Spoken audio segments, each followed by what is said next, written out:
অধিরাজ field সার্ভিসে আপনাকে স্বাগত। আমি সব্যসাচী, একজন NISM সার্টিফাইড এবং সেবি রেজিস্টার্ড ইনভেস্টমেন্ট অ্যাডভাইজার। দীর্ঘ 11 বছরের অভিজ্ঞতা রয়েছে আমার অ্যাকাউন্টস, ফাইন্যান্স এবং ইনভেস্টমেন্টে। তো বহু পুরনো স্টুডেন্ট, নতুন স্টুডেন্ট তারা বারবার বলে যে স্যার একটা ইউটিউব চ্যানেল খুলুন বা একটা ভিডিও বানান, যাতে পুরনো যেগুলো রয়েছে আমাদের, যেগুলো আমরা ভুলে গেছি, সেগুলো একবার রিভিশন করে নেব। তো তাদের কথা ভেবেই আজকে এই চ্যানেলটা শুরু করছি। এই চ্যানেলের মধ্যে যেগুলো থাকবে সেগুলো থাকছে হচ্ছে অ্যাকাউন্টসের পুরো পার্টটাই আমি চেষ্টা করব আস্তে আস্তে করার, Tally, advance Excel, as well as investment, share market, Indian market, এই সম্বন্ধে আমরা বেশ কিছু নতুন নতুন জিনিস শেখার চেষ্টা করব। তো চলে আসুন অধিরাজ ফিল্ড সার্ভিসে। আজকের টপিক ট্রেডিং এবং পিএল অ্যাকাউন্ট, যেখানে ট্রেডিং এবং পিএল অ্যাকাউন্ট কিভাবে করতে হয় এবং করার পরে কি রিপোর্ট আমরা জেনারেট করতে পারি সেটা আপনাদের আমি দেখাবো। চলে আসুন আমাদের ল্যাপটপ স্ক্রিনে। আমি সব্যসাচী। আজকের topic trading and PL account. দেখুন, অনেক স্টুডেন্টরা এই টপিকটাতে এসে তাদের অনেক রকম প্রশ্ন থাকে যে ট্রেডিং অ্যাকাউন্ট কি বা পিএল অ্যাকাউন্ট কি, সেটা তারা বুঝতে পারে না। যার ফলে অ্যাকাউন্টসে, বিশেষ করে যারা ট্যালি শিখছে তাদের জন্য এই কনসেপ্টটা ভীষণ প্রয়োজন, যে কোন লেজার ট্রেডিং অ্যাকাউন্টে আসবে এবং কোন লেজার পিএল অ্যাকাউন্টে যাবে, গ্রস প্রফিট কিভাবে হবে বা গ্রস লস কিভাবে হবে। আজকের এই টপিকে আমরা এই জিনিসটাকে নিয়ে আলোচনা করব। তো প্রথমেই আমি এখানে একটা সিম্পল এক্সাম্পল রেখেছি, যে এক্সাম্পলটাতে গ্রস প্রফিট বা গ্রস লস বেরোবে এবং সেটা কিভাবে, কোন লেজারটা কিভাবে কোন জায়গায় এলো, কোনটা ট্রেডিং এ এলো এবং কোনটা পিএল এ এলো, সেটা আমরা দেখব।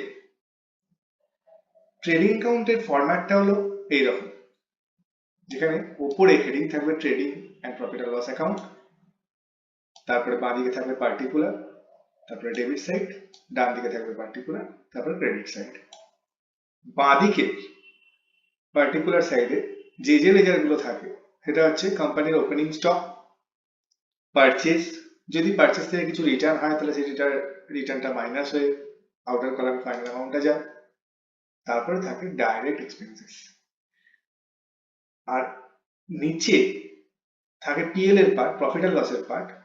এই প্রফিট অ্যান্ড লস বাঁ দিকে যত এক্সপেন্সেস গুলো থাকবে সেই এক্সপেন্সেস গুলোকে বলা হয় ইনডাইরেক্ট এক্সপেন্সেস।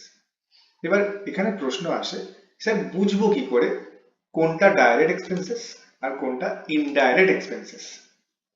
এখানে একটা সহজ উপায় আছে ডাইরেক্ট এক্সপেন্সেস আর ইনডাইরেক্ট এক্সপেন্সেস বোঝার। ব্যাপারটাকে আমি একদম ক্লিয়ারলি বলে দিচ্ছি, একদম খুব সহজ।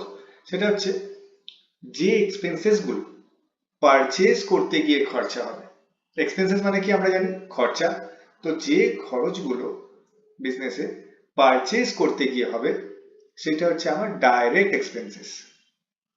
যদি ম্যানুফ্যাকচারিং ইউনিট হয় তাহলে ম্যানুফ্যাকচারিং করতে গিয়ে যে খরচাগুলো হবে সেটা হচ্ছে ডাইরেক্ট এক্সপেন্সেস, আর যে খরচাগুলো পারচেজ বা ম্যানুফ্যাকচারিং করতে গিয়ে হবে না সেগুলো হচ্ছে ইনডাইরেক্ট এক্সপেন্সেস। একটা এক্সাম্পল দিই, সাপোজ কোন একটা কোম্পানি তার মনিটরের ব্যবসা, সে মনিটর কিনতে গেল, মনিটর কিনতে গিয়ে সে ঠিক করলো সে 20খানা মনিটর সেদিনকে কিনবে। তো 20টা মনিটর সে কিনতে গেল এবং 5,000 টাকা করে মনিটরের দাম, 1 লক্ষ টাকার মনিটর সে কিনলো। 20টা মনিটর কিনে এবার 20টা মনিটর সে কিভাবে আনবে? 1 লক্ষ টাকার তো বিল হলো, সেটা হলো তার পারচেজ ভ্যালু। এবার 20টা মনিটর আনতে গেলে তো তাকে তো একটা গাড়ি ভাড়া করতে হবে, সে একটা গাড়ি ভাড়া করলো সেই পারচেজ যেখানে করতে গেছিল সেখান থেকে আপ টু তার স্টোর যেখানে সেই পর্যন্ত। তো সেই গাড়িটি করে সে এলো এবং সেই স্টোরেতে তাকে তার স্টোরেতে সেই গাড়িটি নামিয়ে দিল এবং 1000 টাকা সেই গাড়িটা ভাড়া চাইলো। এই যে 1000 টাকা ভাড়া গেল, এই ক্যারেজটা হচ্ছে আমার ডাইরেক্ট এক্সপেন্সেস।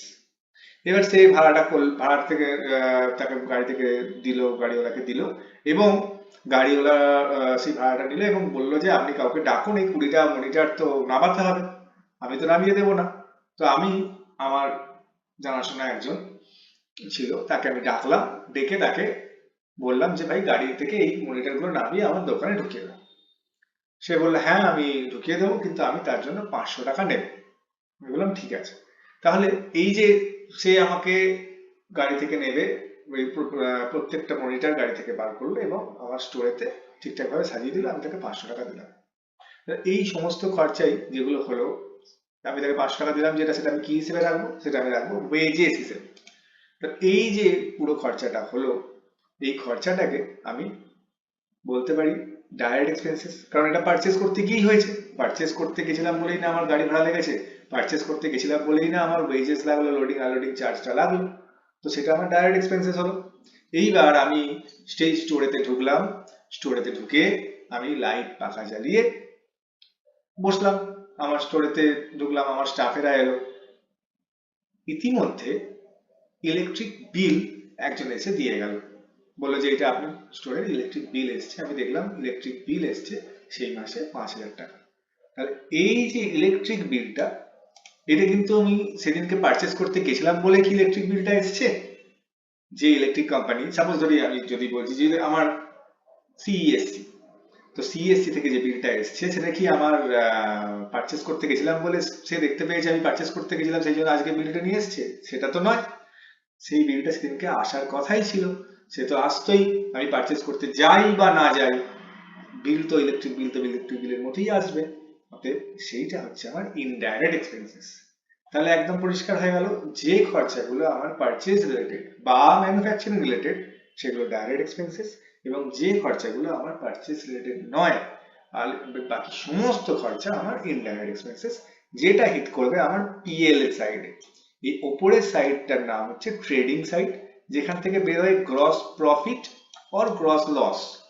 আর নিচের সাইডটার নাম হচ্ছে পিএল সাইড, যেটার থেকে বেরোয় net profit or net loss. এই এক্সাম্পলটার ক্ষেত্রে আমি দেখতে পাচ্ছি পারচেজ হয়েছে, ক্যারেজ হয়েছে, ওয়েজেস হয়েছে, যেটা আমার এই পার্টে গেছে। ইনডাইরেক্ট এক্সপেন্সের মধ্যে আমি কি দেখতে পাচ্ছি? ইলেকট্রিক বিল হয়েছে, রেন্ট। দেখো রেন্ট তো আমাকে দিতেই হবে, পারচেজ করি বা না করি রেন্ট তো আমার আসবেই। স্যালারি হয়েছে, আমার পারচেজ করি বা না করি আমাকে স্যালারি দিতেই হবে স্টাফেদেরকে। যে সেলসম্যানটাকে আমি রেখেছি, যে সেলস পার্সনটাকে আমি রেখেছি যে আমার স্টোরেতে প্রোডাক্ট সেল করার জন্য, যদি সারা মাসে কোনো প্রোডাক্ট সেল না হয়, তাহলেও আমায় কিন্তু তাকে স্যালারিটা দিতে হবে। সে কিন্তু শুনবে না যে যে না আমার তো সেল হয়নি তো আমি স্যালারিটা দিতে পারছি না, এই কথাটা কিন্তু সে শুনবে না। তো তাকেও কিন্তু আমায় সেই স্যালারিটা প্রোভাইড করতে হবে। এইটা হচ্ছে ইনডাইরেক্ট এক্সপেন্সেস এবং ডাইরেক্ট এক্সপেন্সেস এর মেন তফাৎ। এবারে এই ডান দিকের সাইডে আছে ট্রেডিং, এর ডান দিকের সাইডে থাকে সেলস এবং ক্লোজিং স্টক, আর পিএল এর ডান দিকের সাইডে থাকে ইনডাইরেক্ট ইনকাম। ইনডাইরেক্ট ইনকাম মানে যে সমস্ত ইনকাম গুলো আমরা মানে সেল ছাড়া অন্যান্য ইনকাম গুলো আমাদের ইনডাইরেক্ট ইনকামের মধ্যে থাকবে। যেমন এই ক্ষেত্রে একটা কমিশন রিসিভ করা হয়েছে, সেটা আমার ইনডাইরেক্ট ইনকাম। এইবার আসি কিভাবে প্রফিট হয়েছে বা লস হয়েছে সেটা কি করে বুঝবো, তার সহজ উপায়।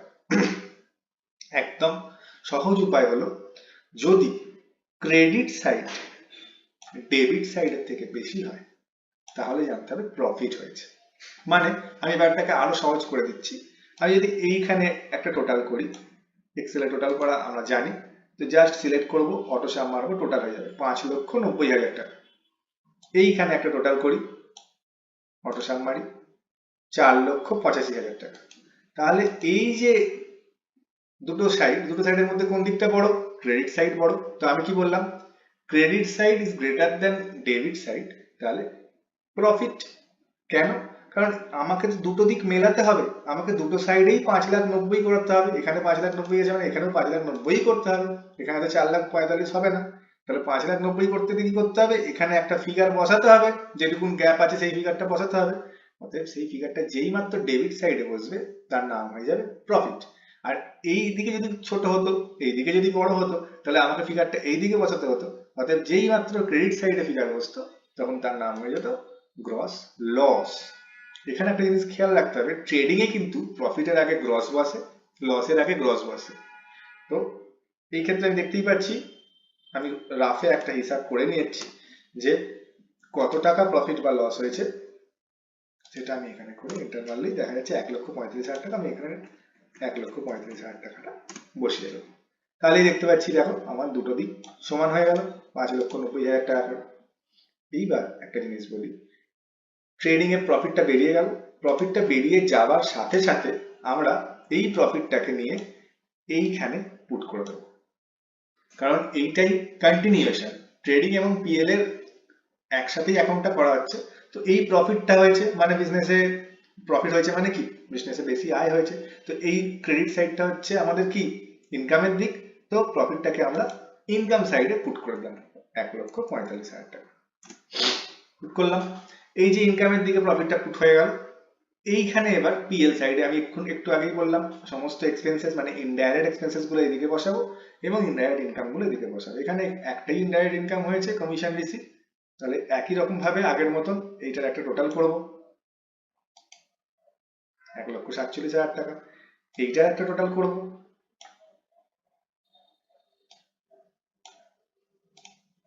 45,000 টাকা। তার মানে ন্যাচারালি দেখতে পাচ্ছি একই জিনিস, আমাদের ডেবিট সাইড ছোট, ক্রেডিট সাইড বড়। তো ক্রেডিট সাইড বড় হলে কি হবে, প্রফিট হবে। তো আমরা এটাকে একটু করলাম, একটা লাইন এইখানে বাড়িয়ে দিই, এদিকেও ঠিক তাই করি, তাহলে আমাদের দেখতে সুন্দর লাগবে, দুটো সাইড সেম সেম হয়ে যাবে।